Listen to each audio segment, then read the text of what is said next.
Tak-tak, masuk. Begitu mendapatkan izin, Liam pun membuka pintu dengan hati-hati, lalu menghampiri bosnya yang sedang duduk bersandar di kursi sembari memejamkan mata. Pak Dario. Kenapa Liam? Kok tahu saya Liam? Padahal kan Pak Dario tutup mata. Dario membuka mata berdecih, lalu tersenyum samar. Kamu gak sehari 2 hari bekerja sama saya. Masa iya saya gak hafal suara kamu? Liam mengangguk, merasa senang dikenali bosnya. Ada apa? Saya ingin mengingatkan Pak Dario, jam 10 nanti ada rapat evaluasi dengan tim Alpha. Nanti saya ke sana. Saya agak pusing, saya mau istirahat sebentar. Mau saya panggilkan dokter, Pak? Gak usah, cuma pusing dikit. Ya udah kalau gitu saya permisi ya, Pak. Iya. Setelah Liam keluar dari ruangan dan pintu tertutup, Dario kembali memejamkan mata.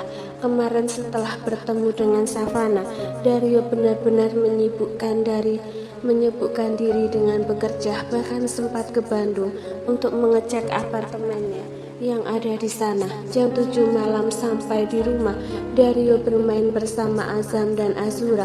Setelah mereka tidur, Dario kembali ke kamarnya tapi tidak bisa tidur. Entah jam berapa dia tidur, mungkin sekitar jam 4 pagi.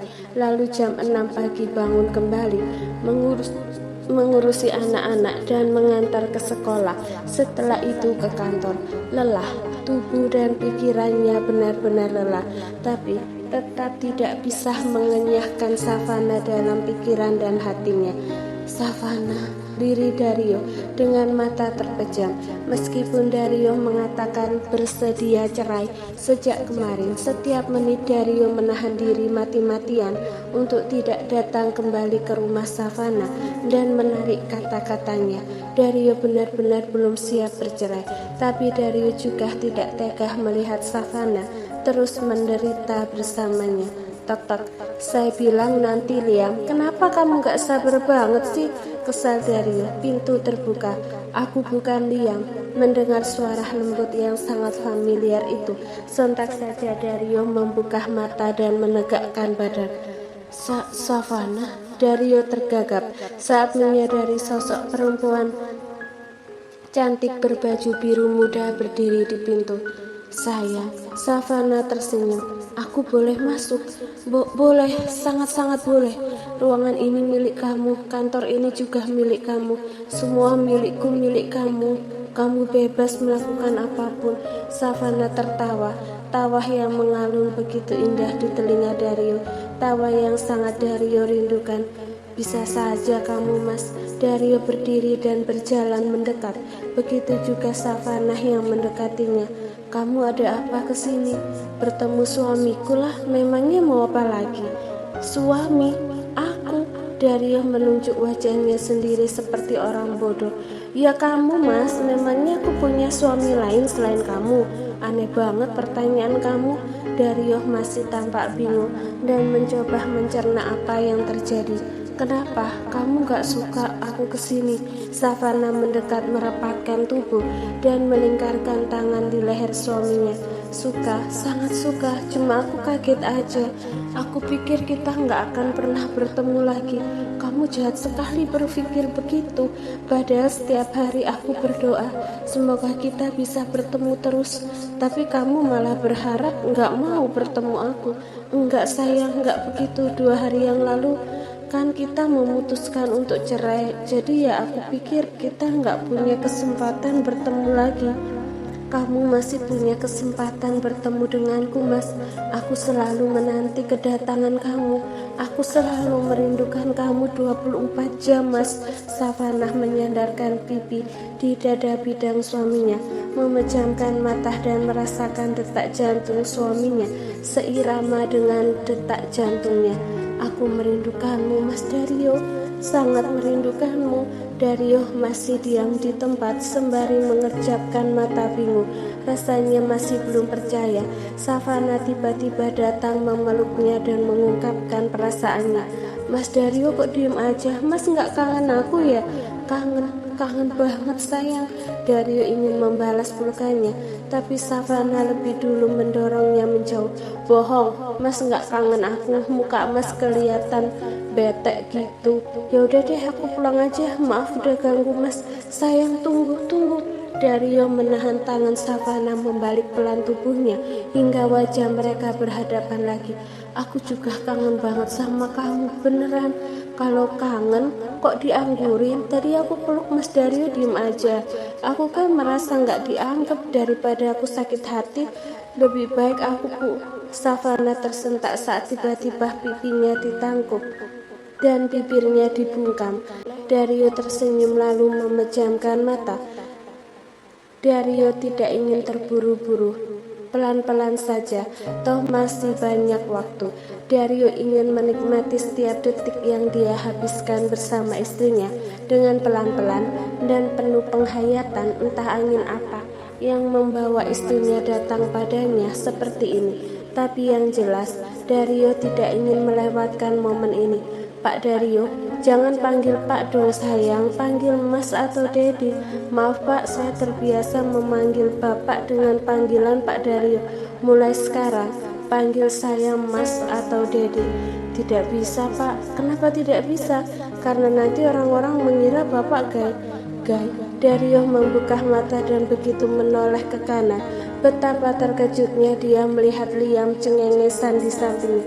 Mimpi apa Pak, saya bersuara gitu. Dario mengumpat. Sialan kamu, nggak dibangunin malah diajak ngomong. Liam terkekeh. Saya udah bangunin Pak Dario dari tadi, tapi Pak Dario malah ngajak saya bicara. Ya udah, sebagai bawahan yang baik ya saya menyahut ucapan Pak Dario. Dario menghembuskan nafas kasar. Sungguh tidak menyangka pergumalan panas yang terasa begitu nyata tadi hanya mimpi. Harusnya Dario sadar itu hanya mimpi, karena tidak mungkin Savana jadi seagresif itu. Ini Pak, minum dulu, kayaknya mimpinya seru banget sampai keringetan gitu. Liam menyodorkan segelas air. Berhenti menggoda saya. Liam meringis. Maaf Pak, wajar kok mimpi begitu, apalagi mimpinya sama istri sendiri. Yang gak wajar itu mimpinya sama perempuan lain. Dario mengambil gelas itu dan meneguk air hingga setengah. Keluar kamu, saya mau menuntaskan yang belum selesai. Oh oke Pak. Enggak usah cengengesan kamu Liam. Liam langsung kabur dan menutup pintu. Dario bergegas masuk ke kamar mandi untuk yang sudah sangat menegang dengan tangan sambil membayangkan istrinya. Sejujurnya ini bukan pertama kalinya Dario bersama dengan Savana, tapi mimpi yang tadi benar-benar nyata sampai Dario benar-benar sangat tegang. Setelah menyenangkan diri sendiri, Dario bergegas menuju ke ruang rapat bersama tim The Alpha. Tentunya setelah berganti celana dan kemeja, Dario memang menyiapkan baju dan celana formal di kantor untuk baju cadangan jika terjadi hal-hal yang tidak diinginkan seperti tadi. Selamat siang Pak, sapa Altair gemah Sirius sambil berdiri dari kursi. Mereka begitu Dario masuk ke ruang rapat. Siang, maaf saya terlambat. Tidak apa-apa Pak, jawab mereka hampir bersamaan. Liam mana? Tadi katanya ke toilet. Itu HP, iPad dan berkas lainnya masih di sini Pak, ucap Sirius. Dario pun menghampiri kursi Liam dan membuka salah satu map. Namun layar ponsel Liam yang menyala karena ada notifikasi masuk mencuri perhatian Dario, terutama wallpaper ponsel yang menggunakan foto selfie wajah Liam dan Zia. Dario terdiam cukup lama sembari terus menatap wallpaper itu. Pak Dario mengangkat kepala dan menatap Liam tepat di bola mata. Liam terkesiap saat merasakan sorot mata Dario berbeda Lalu begitu Liam menatap ke arah meja dan melihat ponselnya menyala dan menampilkan wallpaper fotonya dan Sia, seketika Liam merasa nyawanya ada di ujung tenggorokan. Namun begitu Liam terus menyusuri mata Dario, daripada kemarahan Liam melihat kesedihan di mata Dario, seketika hati Liam mencelos. Pak Dario, lirih Liam sendu. Altair, Gemma, dan Sirius menatap bergantian Liam dan Dario.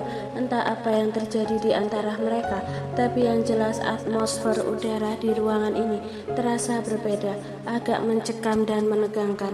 Dario berdeham. Kita mulai rapatnya. Memutus kontak mata dengan Liam, Dario mengitari meja panjang lalu duduk di kursi ujung. Di kanannya ada Altair, sementara di kirinya ada Gemma dan Sirius.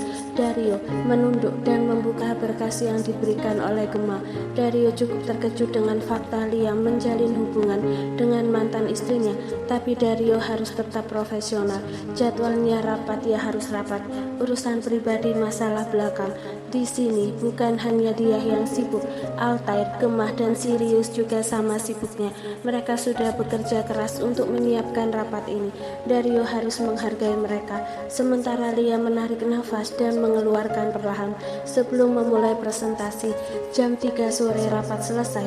Seperti biasa Dario selalu puas dengan pekerjaan mereka. Silahkan lanjutkan pekerjaan kalian.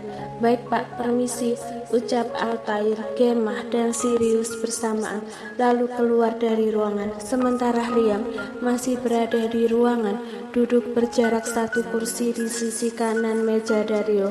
Sejak tadi Liam tak hentinya menggoyang-goyangkan kaki gelisah sambil meremas-remas jari di bawah meja. Bulir-bulir keringat membasahi dahi dan leher, padahal AC menyala dan cukup dingin. Pak Dario, saya ingin menjelaskan hubungan saya dan Zia. Saya tidak peduli. Liam menoleh pada Dario dengan dahi berkerut. Saya nggak peduli hubungan kamu sama Zia. Mau pacaran, partner, atau apapun itu, saya nggak mau peduli. Bahkan kalau kamu mau menikahi dengan Zia sekalipun, saya nggak peduli. Urusan Zia bukan urusan saya lagi. Liam sedikit lega mendengar jawaban Dario, tapi otot-otot leher Liam yang mulai rileks kembali menegang mendengar kata tapi dari Dario. Tapi apa Pak? Selama kamu menjalin hubungan dengan Zia, apa kamu tahu Zia pura-pura sakit? Hah? Liam tegang maksimal. Jawab, iya Pak. Dan kamu tidak memberitahu saya.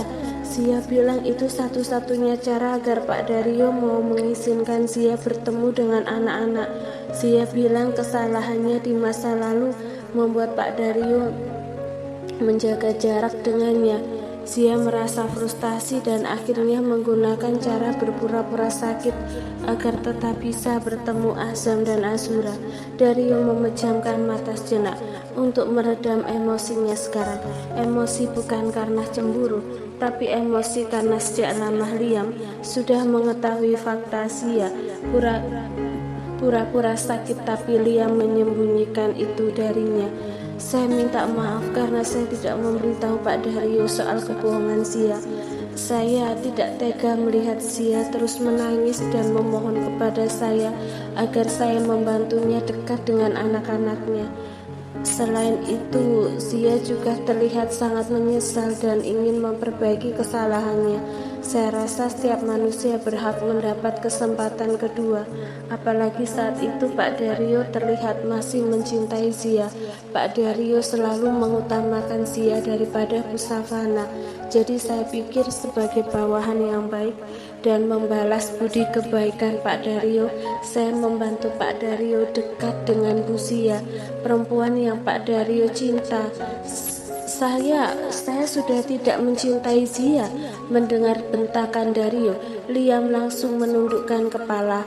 Liam semakin gugup memainkan jari-jari di bawah meja. Saya memprioritaskan Zia daripada istri saya, karena saat itu saya pikir Zia sedang sakit. Kalau kamu memberitahu saya sejak awal kebohongan Zia, semua masalah ini gak akan berlarut-larut. Asal kamu tahu aja, Zia pura-pura sakit bukan karena dia ingin bertemu Azam dan Azura. bukan karena dia masih menyayangi anak-anaknya dan ingin menghabiskan waktu bersama mereka, tapi karena dia ingin rujuk lagi dengan saya. Maaf Pak, maaf, kamu tidak akan mengembali hubungan saya dan Savana. Savana sudah melanjutkan gugatan cerai. Dari yang mengepalkan tangan kuat sampai kuku-kuku memutih, kemarahan pun tiada gunanya sekarang. Nasi sudah menjadi bubur. Usaha bagaimanapun tidak akan pernah mengembalikan Savana padanya. Saya benar-benar minta maaf Pak. Saya tidak tahu kalau Pak Dario mencintai Bu Savana. Kalau begitu izinkan saya bertemu dengan Bu Savana, menjelaskan semuanya, bahwa selama ini saya membohongi Pak Dario dan semua perhatian Pak Dario sama Zia semata-mata hanya rasa kasihan saja. Mungkin dengan penjelasan saya, Bu Savana mau memberi kesempatan Pak Dario sekali lagi. Tidak perlu. Pernikahan saya dan Savana tidak bisa dipertahankan lagi. Kami sudah memutuskan untuk bercerai demi kebahagiaan masing-masing. Tapi saya tidak yakin setelah ini saya bisa bahagia bersama perempuan lain. Atau mungkin saya tidak akan menikah lagi dan hanya fokus membesarkan Azam dan Azura. Liam terdiam dilingkupi rasa bersalah. Ia tidak tahu harus melakukan apa sekarang.